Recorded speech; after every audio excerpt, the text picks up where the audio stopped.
An old woman in torn, ragged clothes is being forced to kneel in the middle of a luxury car showroom, under the stunned gaze of dozens of customers. No one steps in. In front of her, a young employee stands with hands on hips, snapping, "You ruined my dress. It cost thousands of dollars from Paris.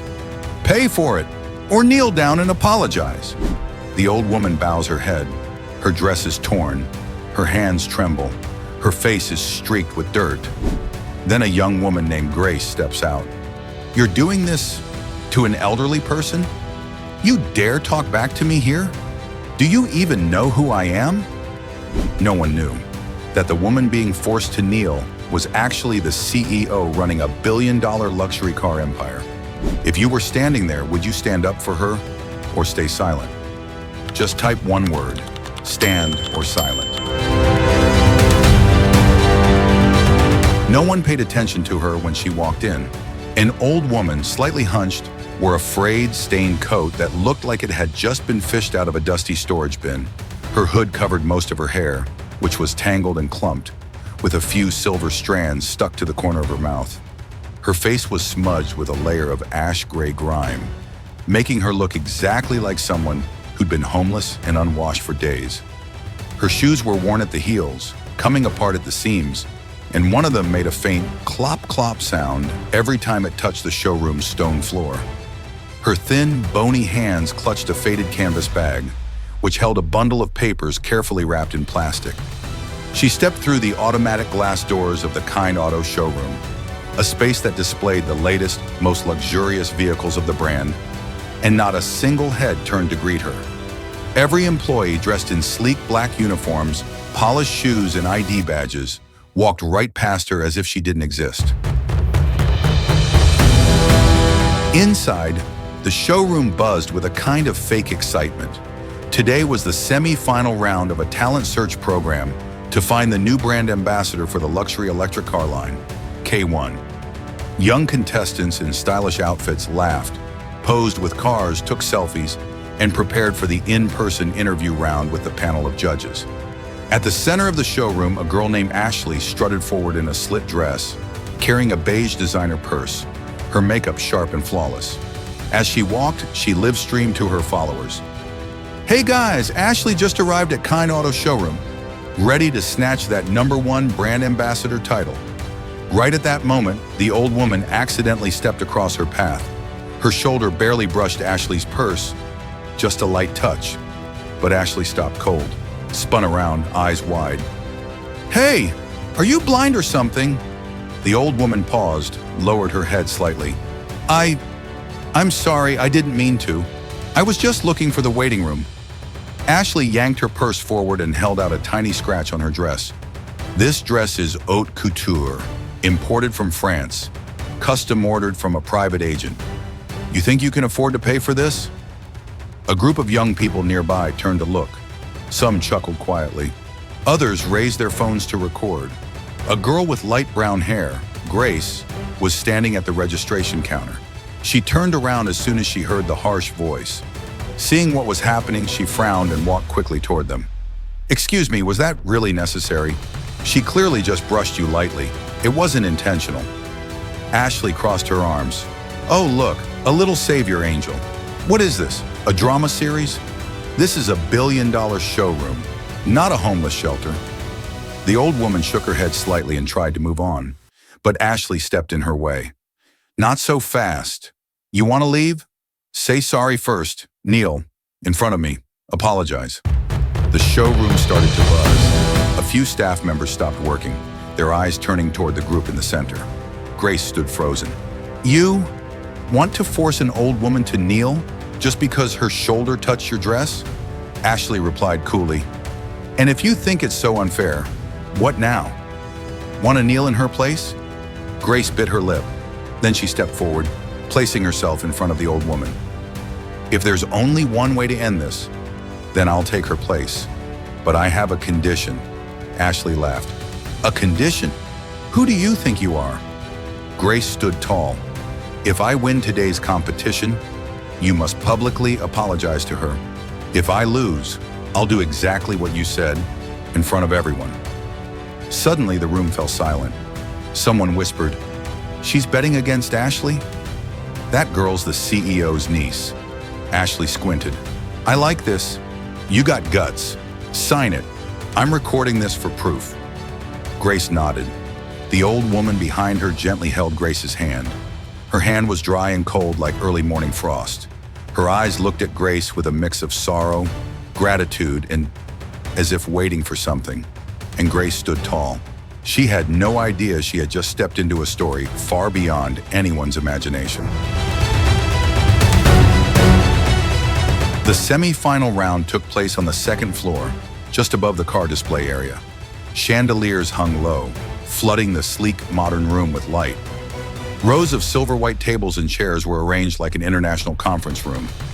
One by one, contestants were called in to present their marketing campaigns for the K1, KindAuto's upcoming flagship electric car. Grace was the last candidate of the morning. She stepped onto the stage holding only one folder, which had already been swapped. The moment she opened it, she froze. This wasn't her campaign. All the data, ideas, and charts, none of it was hers. Everything was formatted like her work, but the content was empty, inaccurate, and clumsy. She looked down at the judges' table. 4 people sat with arms crossed, eyes sharp like scalpels. One of them spoke. "Miss Grace, you have 5 minutes. We're waiting." A faint laugh echoed from the back. Ashley was leaning against the water dispenser, her lips curled into a smirk. She didn't need to say a word. A single raised brow was enough to tell Grace who was behind this. Grace took a deep breath. She placed the folder aside, looked up, her eyes clearer than ever. "I'd like to present without using the printed materials. Honestly, I believe a brand ambassador should understand this car through real emotion, not just numbers." The judges exchanged glances. One of them raised an eyebrow. "You plan to convince us using personal feelings?"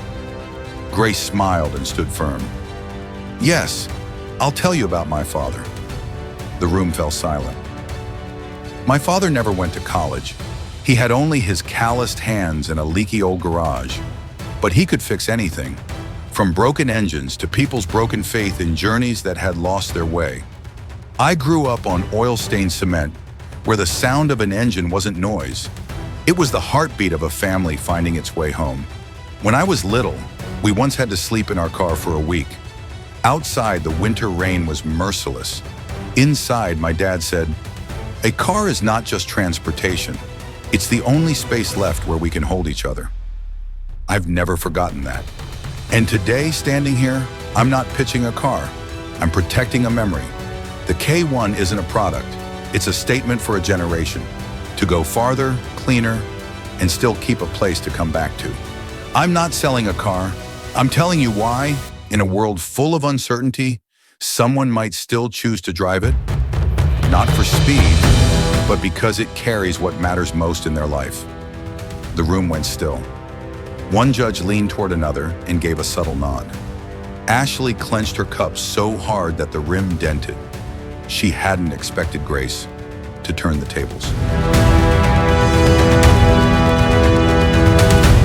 As Grace stepped down, one of the judges smiled faintly, but the competition wasn't over. During the break, a backstage staff quietly handed her another folder.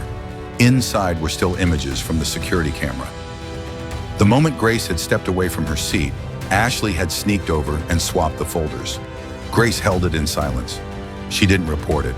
She didn't cause a scene. She simply kept it with her. When a staff member asked why she wouldn't file a complaint, she said, "Because truly capable people don't need to make noise." At the end of the day, the names of those moving to the finals were announced. When Grace's name was called, at the top of the list, Ashley froze in place. And as the other contestants left the hall, Ashley suddenly stepped in front of Grace. "You think making the top feels big? Don't forget the bet this morning." Grace looked her in the eye, calm and unwavering. "I haven't forgotten, and I'm not afraid, but I want you to understand something." She paused, then spoke each word clearly. "You can buy fancy dresses, designer shoes, but you can't buy dignity. And me, even if I have only my name, it's enough to make people stop and listen." Nearby, a janitor quietly tapped the like button on his phone. This entire exchange had been captured by the showroom's auto-recording camera system. You've ever seen someone rise strong after being wronged, like Grace did? Hit like so that justice won't stay silent anymore. The KindAuto showroom had entered the most anticipated moment of the day, the final round of the K1 luxury electric car brand ambassador competition. The audience, media, and senior company executives filled every seat. A few key board members were also in attendance. And even the poor old woman from that morning was there, quietly seated in the back row, near the water dispenser. No one paid attention to her presence. A few security guards were about to escort her out, assuming she had wandered in by mistake. But the elderly woman simply sat still, head bowed, clutching her fabric bag, not pushing, not making a sound. Her gaze, calm, as if she had been there for years. The MC stepped onto the stage, ready to announce the winner. Right then, a man in a gray hoodie walked out from backstage, signaling the host to step aside. He took center stage holding a microphone, voice low and steady. "Sorry to interrupt, but today, before we announce the results, there's something I must clarify." The whole room buzzed. A few people recognized him. Eli Walker, rumored to be the newly appointed internal CEO of parent company KindCorp, but who had never appeared publicly. He stood tall, eyes fixed on the rows below. "I've been here all day, quietly observing, and I realized something. True kindness doesn't need a spotlight. But there is someone who always chooses to stay behind the scenes, even though she, more than anyone, deserves the center of it." He paused, his voice lowered, filled with pride. "She is the one who built this showroom with her own hands, the one who laid the first brick of the KindAuto luxury empire, and the one who taught me to see people, not by how they appear, but by how they behave when no one's watching. That person is my mother." The hall fell into complete silence. It is my honor to invite Mrs. Celestina Blake, founder of KindAuto, to come to the stage. Soft rustling came from the back row. All eyes turned toward the hunched, filthy old woman with her head down. She stood up. A few staff members whispered urgently, about to step forward. "Wait, are we sure? That old lady is the CEO's mom? She might be walking to the wrong stage. Hold on, is she taking off her coat?" Right in the middle aisle, the woman shed her worn-out fleece jacket. And then, layer by layer, her disguise fell away like snakeskin. The hood slipped off, revealing a high silver bun, shimmering like ice under light. The ragged coat slid off her shoulders, unveiling a tailored black suit lined with silver. Her heels sparkled beneath her feet, and beneath the dust and grime was skin lightly made up, radiating the aura of a woman who had walked through the halls of power. The entire showroom held its breath. No one could stop her. Celestina Blake walked straight to the center stage, her eyes no longer dull like in the morning, but gleaming like the chrome trim on the K1 hood. Eli stepped back and bowed his head. "Mother, this is the stage you deserve." If you believe that quiet kindness and sacrifice will one day be recognized, hit like so people like Mrs. Blake finally have a voice. So Celestina stood before hundreds, some recording, some still frozen in shock. She slowly looked down, her gaze settling on Grace, who stood speechless below. Then she spoke, her voice deep and resonant. This young woman had no idea who I was, but when she saw someone being humiliated, she stepped forward. KindAuto doesn't choose ambassadors for their looks. We choose those whose spirit is stronger than any engine. The entire showroom erupted in thunderous applause, but for Grace, everything slowed down. Her heart pounded, not because she had won, but because for the first time in her life, someone stood up before everyone and spoke the very thing she had always believed. The entire KindAuto showroom erupted in applause as Mrs. Celestina Blake officially pinned the platinum badge onto Grace's chest. the highest symbol of a brand ambassador. Every eye turned to the young woman, overwhelmed with emotion.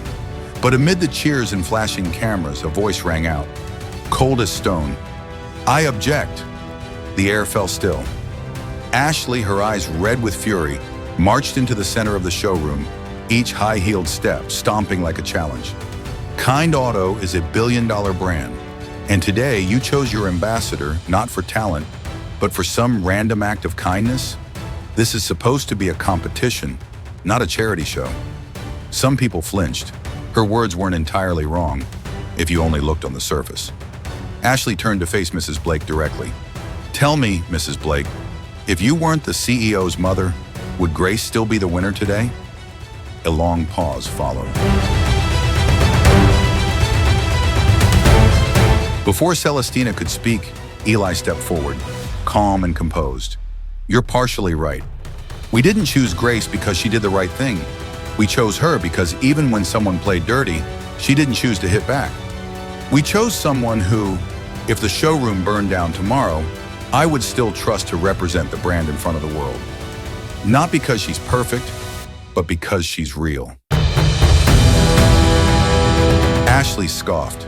"Touching, very touching. But don't forget, I'm still a finalist. I haven't failed any criteria. If I lose today just because I didn't behave well, then this is no longer a fair competition." At that moment, a security officer stepped in and handed Eli a tablet. He glanced at it for a few seconds, then turned to the crowd. "Thank you for bringing up the word fairness." He signaled the tech team to play the contents on the showroom's main LED screen. A series of clips from internal security footage began to roll. 1. Ashley swapping Grace's campaign folder while Grace had stepped away. 2.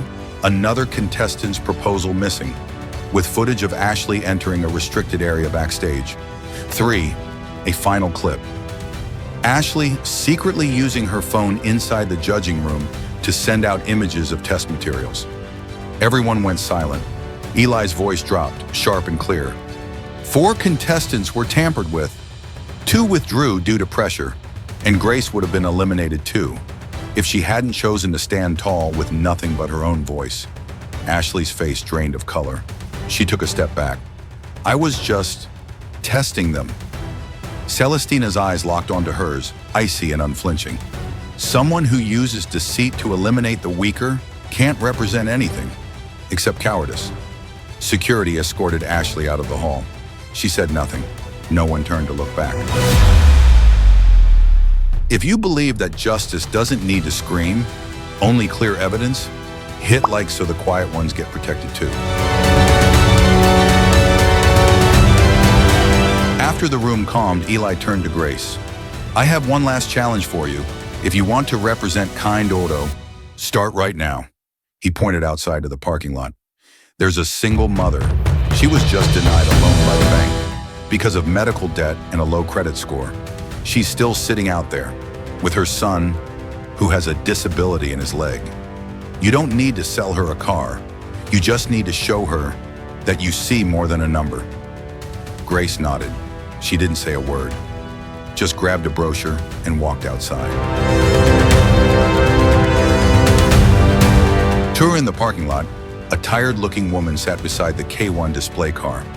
Next to her was a little boy struggling to lift his left leg, trying to step closer to the vehicle, but his knee wouldn't follow. Grace knelt beside the mother, eyes soft and kind. "Can you tell me why you want this car?"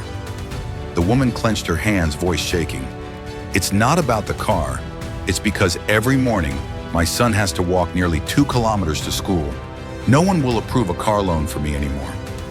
Grace stayed quiet for a moment, then tapped the hood of the car gently. "This car isn't for people with perfect credit. It's for those with a reason strong enough to keep going. Do you know why KindAuto exists? Because a woman, a single mom, once drove her child across town trying to start a business in a rusty old truck. That woman is the CEO's mother." The woman's eyes widened. "We don't just look at credit scores. We look at the way you look at your son, and KindCorp has a program, Roadback, for people who've been turned away by banks because of bad financial history." The boy quietly reached for Grace's hand. "Are you serious?" This car, it'll take me to school. Grace bent down, looking him in the eye. Not just to school, it'll take you anywhere you want to go, because your mom chose not to give up. If you know a mother fighting to carry her child through debt and rejection, share this video so they know someone still sees them. That evening, back at the showroom, Eli and Celestina stood under the glow of the KindAuto sign. See, Mom? This time, no one had to bow and apologize to you.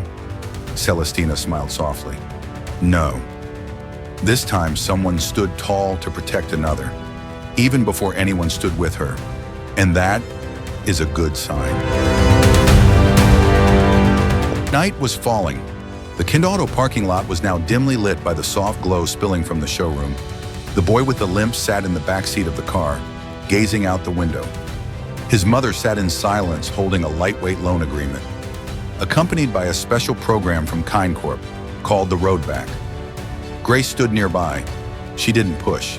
She simply waited. The woman turned to her and quietly asked, "Why do you trust us like this? No paperwork, no proof, nothing?" Grace smiled. She didn't answer with logic. She answered with memory. "Because I once sat exactly where you are, in a waiting room, holding a child, and got turned away by 3 banks just because no one cared to see the full picture. I don't believe in scores. I believe in the way a mother holds her child's hand when facing rejection." If you still believe real trust exists in this world, hit like so we hold on to something worth keeping. The mother's eyes welled up as she signed the papers. The boy whispered, "Mom, this car looks like a dream." Grace leaned down and whispered back, "And tomorrow, it'll be real." She stood up, and her eyes locked with Eli's, who was watching quietly from a distance, hands still in his hoodie pockets, gaze somewhere between gentle and analytical.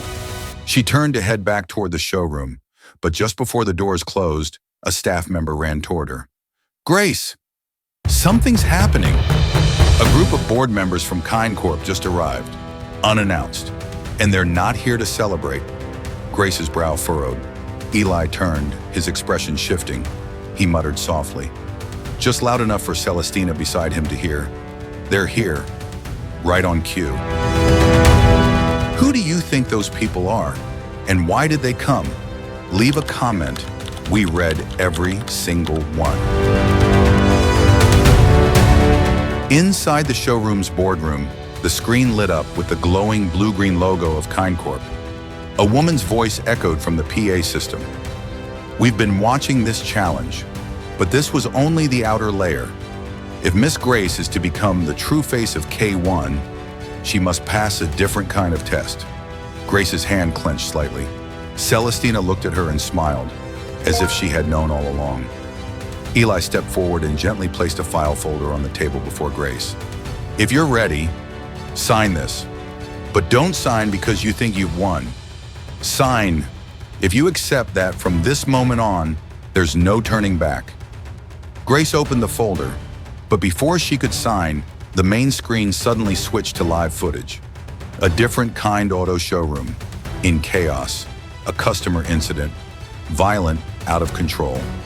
The KindCorp voice continued, "The real challenge begins now, and it won't happen where you're standing." The showroom doors flew open. A sleek black electric car waited at the curb. Grace walked toward it. No more hesitation in her step, only determination in her eyes. The car sped off, powerful and sure, heading straight into whatever awaited. All that remained was Eli's gaze following her, and Celestina's voice, quiet but strong. "If you've chosen this girl, then don't just train her. Let her be tested by what the real world actually runs on." If you're still here, then your heart, like ours, is probably still pounding. For the quiet, ordinary things that somehow hold the power to change someone's whole life. Leave a comment for Grace. What would you say if she were reading this right now? And if you've ever known someone like her, or been someone like her, share this video with the next person who needs a sliver of hope. And if you want to walk this journey with Eli, with all the imperfect people who keep moving forward, then hit subscribe. Because the next stories, they're only for those who stayed till the very last moment, just like you.